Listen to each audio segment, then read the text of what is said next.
prison system in the United States currently houses 25% of the world's prisoners, making the nation a world leader in incarceration. This large number is a concern internationally since the country only has 5% of the world's population. Across the United States, we have seen a growth in mass incarceration. This has been caused by a series of factors, most notably the war on drugs over the last 40 years, the kind of approach to crime that we have had in our nation, this tough-on-crime approach, has led to the criminalization of many things that we now know don't result in actual changes in the levels of crime. And so our nation has become a leader in incarcerating individuals.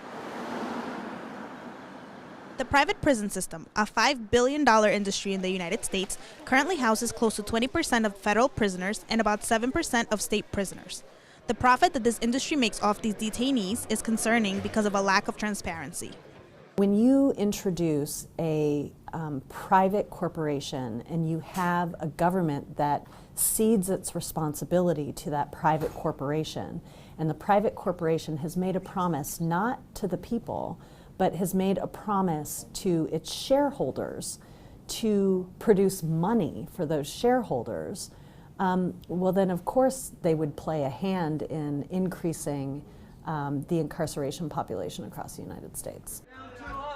The Obama administration recognizes that a system should be in place designed to help prisoners rehabilitate and be able to be integrated back into society. The ultimate goal is to make sure that folks are law-abiding, self-sufficient, good citizens. And everything we do should be designed towards that goal. Experts feel that the system stopped being a system of rehabilitation and became a system of punishment. They started to upgrade the charges, making them more serious and demanding longer sentences. And at that point, the rehabilitation just didn't seem to work anymore. So it became a system of punishment, especially with drug offenders. And I think that's what had increased the number of people being sent to jail. Racial disparities in the criminal justice system play a major role in the concerns that have been raised over the years. There are currently 2.2 million people in the U.S. prison system. Of these, 60% are of racial or ethnic minorities. What we have seen is, the laws that we write, while on their face may seem neutral, the actual application of those laws are very targeted within specific communities. Where we have seen walking while black, driving while black, and what we have seen is that black equals criminal. Experts believe that there are many factors that contribute to the increased incarceration of minorities. Among these, high rates of poverty and lack of access to services.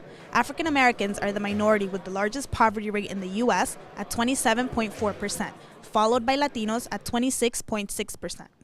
Minorities also live in less developed communities. There is less education, less opportunities. So at the end of the day, when the economy goes down, the minorities are probably the most affected, therefore conducive to crime. The monetary gain of the U.S. criminal justice system, not only for the private sector but for the government as well, continues to be the major obstacle in the way of true justice. States like Florida have laws that allow them to charge inmates after their release for the length of their stay.